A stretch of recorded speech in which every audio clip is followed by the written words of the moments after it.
Hello दोस्तों, आपका स्वागत है अपने चैनल स्टडीज ड्यूटी में। हम बात करेंगे राजस्थान में 1857 की क्रांति की। हमने इस पे 2 वीडियो पहले भी बनाए हैं, लेकिन वो ट्रिक्स के थे, इसलिए अब हम चैप्टर पढ़ेंगे तो स्टार्ट से देखेंगे सारा कुछ। लेकिन जो चीज़ें ट्रिक्स में बताई जा चुकी है उनको रिपीट न करने के लिए थोड़ा सा फटाफट करेंगे। जो चीज़ें शुरुआत में आएगी उनको, और जो हमने नहीं पढ़ा है उसको हम डिटेल में पढ़ेंगे। जैसे कि ये बता दिया था कि 1832 में राजपूताना का एजीजी पद सृजित किया गया। पहले जो हमारे यहाँ एजीजी वगैरह लगते थे वो दूसरी जगह के लगते थे, जैसे मालवा कुछ दिनों के लिए दिल्ली के अंडर में भी रहा। तो बाद में क्या किया, राजस्थान में ही एजीजी पद सृजित कर दिया और अजमेर में उसका मुख्यालय बनाया गया। फर्स्ट एजीजी लोकेट था, और जब क्रांति हुई तब एजीजी था जॉर्ज पैट्रिक लॉरेंस। ये चीजें उस वीडियो में भी बताई जा चुकी है। और 1845 में जो इसका मुख्यालय था वो स्थानांतरित कर दिया। अब स्थानांतरित का मतलब यही था कि एक मुख्यालय वहां भी बना दिया, क्योंकि अंग्रेजों को गर्मी लगती थी बहुत ज्यादा, इसलिए आबू में स्थानांतरित कर दिया ताकि उनको गर्मी कम लगे। और अपने यहाँ जो क्रांति हुई थी राजस्थान में वो मई जून में हुई थी।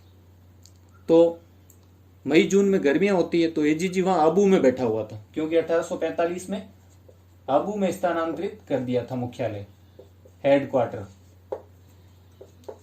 स्थानांतरित। और जो 1857 के दौरान अपना एजीजी था जॉर्ज पैट्रिक लॉरेंस, वो पहले मेवाड़ का पॉलिटिकल एजेंट भी रह चुका था। ये क्वेश्चन भी पूछ सकते हैं कि वो पहले कहाँ के पॉलिटिकल एजेंट रह चुके थे। तो जॉर्ज पैट्रिक लॉरेंस ये एजीजी थे कब, 1857 में क्रांति के दौरान। और पहले ये क्या थे, पहले मेवाड़ के पीए भी रह चुके थे। और इसी से याद आता है, एक चीज और याद आ गई कि भाई मेवाड़ के पहले फर्स्ट मेवाड़ का पॉलिटिकल एजेंट कौन था। फर्स्ट एजीजी तो लोकेट था, लेकिन मेवाड़ का फर्स्ट पीए कौन था। मेवाड़ का फर्स्ट पीए जेम्स टॉड। ये नाम तो सबने सुन रखा होगा, जेम्स टॉड, जिन्होंने राजस्थान नाम दिया राजपूताना को, और जिन्हें घोड़े वाला बाबा भी बोलते थे। उन्होंने इतिहास लिखा राजस्थान का, जेम्स टॉड। तो ये इतनी चीजें उस वीडियो में भी कई चीजें ये बता चुका हूं। अब जो छावनियां थी अपने राजस्थान में, उनकी ट्रिक्स भी बताई जा चुकी है। तो उन छावनियों के बारे में कि वो कहाँ स्थित है और वहां कौन कौन सी रेजिमेंट्स वगैरह थी, ये हम इस वीडियो में देखेंगे।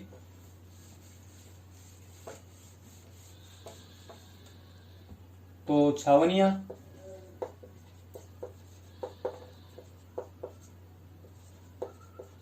इनकी ट्रिक्स देखने के लिए आप जो पहले वीडियो बनाए हैं 1857 की क्रांति पे, वो देखें। नसीराबाद, नीमच, एरिनपुरा,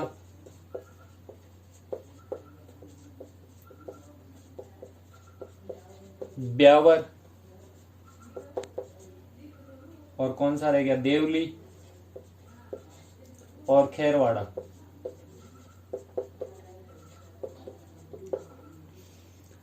अब नसीराबाद में, ये नसीराबाद कहां पड़ता है पहले ये देख लेते हैं। तो अजमेर में, वर्तमान में ये अजमेर में है।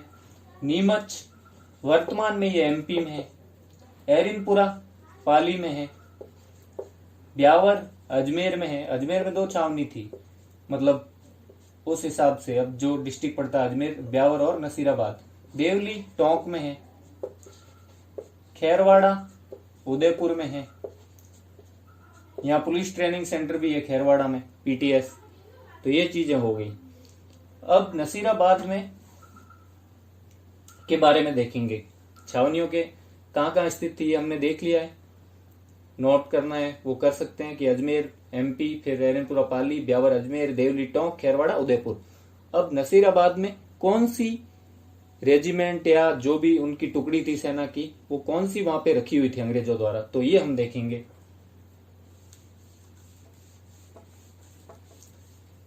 तो नसीराबाद में उस वक्त जो अपने इस चैप्टर में काम आएगी हम वो देखेंगे। उनके अलावा कोई छोटी टुकड़ी हो तो उसके बारे में हम नहीं पढ़ेंगे। 30वीं बंगाल नेटिव इन्फेंट्री,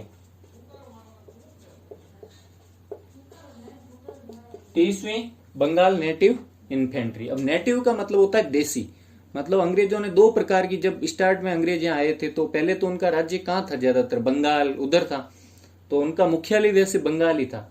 तो जो सैनिक उन्होंने भारत से भर्ती किए थे और जिनकी ट्रेनिंग मतलब जिनका मुख्यालय बंगाल था, बंगाल जिनका मुख्यालय लगता था, उनको बंगाल नेटिव, बंगाल देसी इन्फेंट्री। इन्फेंट्री का मतलब है पैदल सेना, तो ज्यादा इस नाम से डरे नहीं कि बंगाल नेटिव इन्फेंट्री याद रखने में। तो जो सैनिक देसी थे, और एक नेटिव यूरोपियन इन्फेंट्री भी थी, उसमें यूरोपियन सैनिक भी होते थे और देसी भी थे, लेकिन इसमें प्योर देसी सैनिक होते थे जो भारत के थे।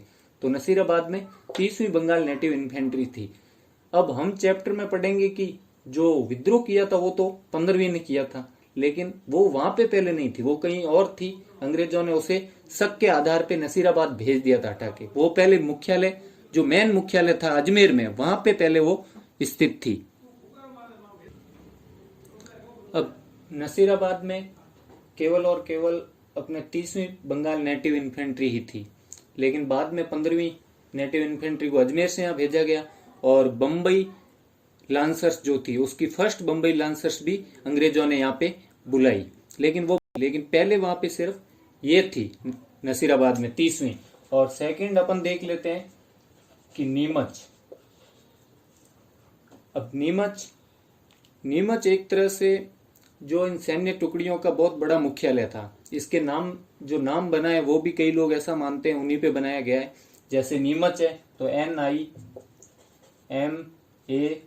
NIMACH, north India mounted artillery and cavalry headquarters, मतलब तोपखाना और घुड़सवार सेना का हेडक्वार्टर। तो यहाँ पे बहुत सारी टुकड़ियां थी, तो मेनली अपन पढ़ेंगे 4 जो विद्रोह से संबंधित है उनके नाम।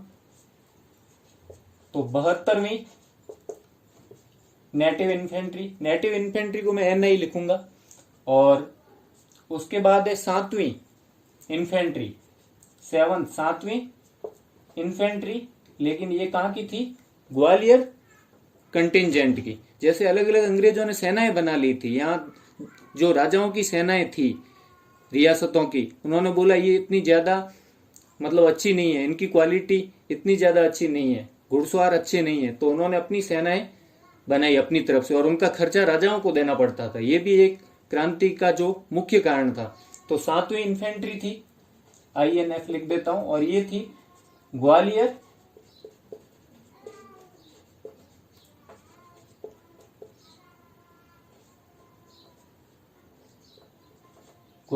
कंटिंजेंट की। कंटिंजेंट का मतलब है सैन्य टुकड़ी। और फर्स्ट बंगाल कैवेलरी थी, फर्स्ट बंगाल कैवेलरी मतलब घुड़सवार सेना। और एक यहाँ पे थी एक टुकड़ी, इसके 2 ट्रूप्स थे, और एक हॉर्स आर्टिलरी थी, हॉर्स आर्टिलरी, ये भी फर्स्ट थी, फर्स्ट हॉर्स आर्टिलरी का एक ट्रूप था। ठीक है, आर्टिलरी मतलब तोपखाना। तो नीमच में 4 हो गई। 72वीं नेटिव इन्फेंट्री, 7वीं इन्फेंट्री वो थी ग्वालियर कंटिंजेंट की, और फर्स्ट बंगाल कैवेलरी घुड़सवार सेना, और हॉर्स आर्टिलरी मतलब हॉर्स यानी घोड़ा होता है, और आर्टिलरी मतलब तोपखाना, मतलब ऐसी तोपें बड़ी बड़ी जिनको घोड़े खींचते थे, वो हॉर्स आर्टिलरी कहलाती थी। तो ये हो गई नीमच में। अब अपन अगला देखेंगे नीमच के बाद खेरवाड़ा। तो ग्वालियर कंटिंजेंट में अपन एक चीज और याद रख सकते हैं, ग्वालियर कंटिंजेंट की जो स्थापना की थी वो 1844 में की थी। यहां लिख देता हूं मैं, ग्वालियर कंटिंजेंट स्थापना 1844 में। ठीक है, इसके बाद खेरवाड़ा देख लेते हैं, जहां पे क्रांति नहीं हुई थी, और इसका ट्रिक बता चुका हूं, दो जिन जिन पे क्रांति नहीं हुई थी वो ब्यावर और खेरवाड़ा, वहां पे क्रांति नहीं हुई थी। तो खेरवाड़ा में थी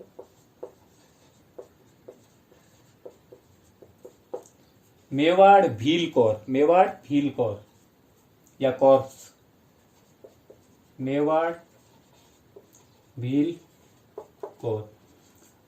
इसकी स्थापना 1841 में की गई थी।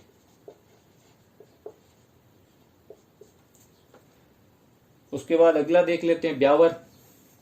खेरवाड़ा के बाद ब्यावर में भी क्रांति नहीं हुई थी। तो ब्यावर में थी मेर रेजिमेंट, जो बाद में जिसको शायद 44th मेर रेजिमेंट बना दिया था, महार रेजिमेंट ऐसा बोलने लग गए थे।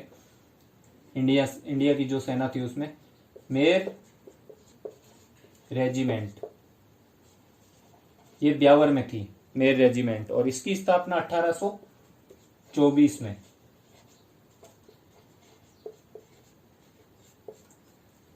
और उसके बाद 4 हो गए, ये 5वां है देवली। तो देवली में थी कोटा कंटिंजेंट, जैसे ग्वालियर के राजा के अधीन उन्होंने बनाई थी अंग्रेजों ने ग्वालियर कंटिंजेंट, वैसे ही देवली में थी कोटा कंटिंजेंट, जो मतलब कोटा रियासत के लिए बनाई थी। इनका खर्चा वो राजाओं से ही लेते थे। देवली में थी कोटा कंटिंजेंट। अब लास्ट बच गया छठा एरिनपुरा, लास्ट बच गया एरिनपुरा।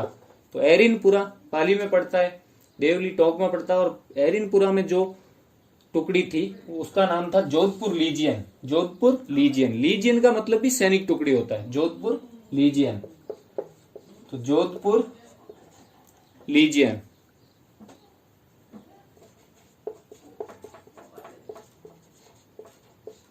तो अब छावनियों में जो जो टुकड़ियां स्थित थी वो सबके नाम बता दिए, और छावनियां कौन कौन से डिस्ट्रिक्ट में वर्तमान में पड़ती है ये भी बता दिया है। हाँ, कोटा कंटिंजेंट की स्थापना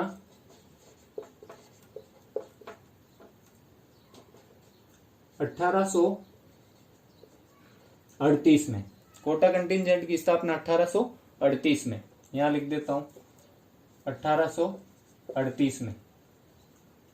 और जोधपुर लीजियन 1835 में। कभी कभी स्थापना पूछ लेते हैं 1835 में।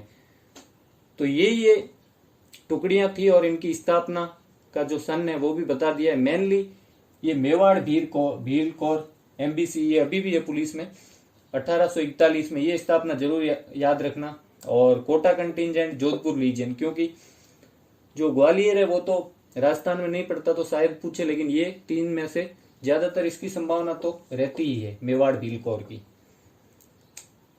अब हम देखेंगे विद्रोह की शुरुआत।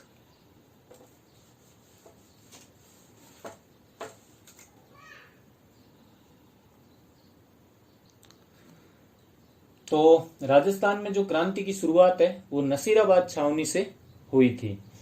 और नसीराबाद छावनी में जैसा कि बताया था कि वहां 30वीं नेटिव इन्फेंट्री पहले से थी।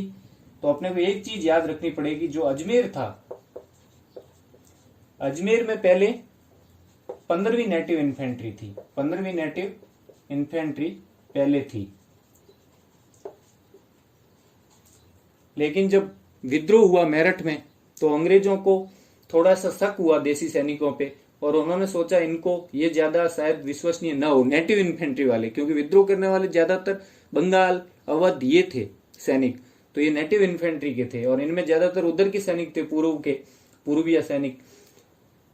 तो इसको हटा के अजमेर से, और अंग्रेजों ने कहा भेज दिया इसको, नसीराबाद में। अजमेर से तो इसको हटा दिया और नसीराबाद में भेज दिया। और यहाँ पे अजमेर में किसको बुला लिया?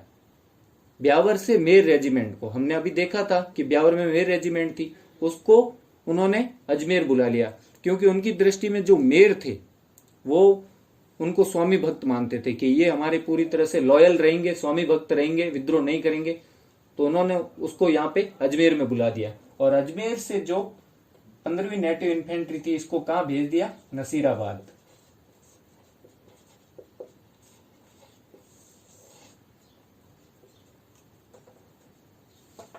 तो अब नसीराबाद में कौन कौन सी हो गई?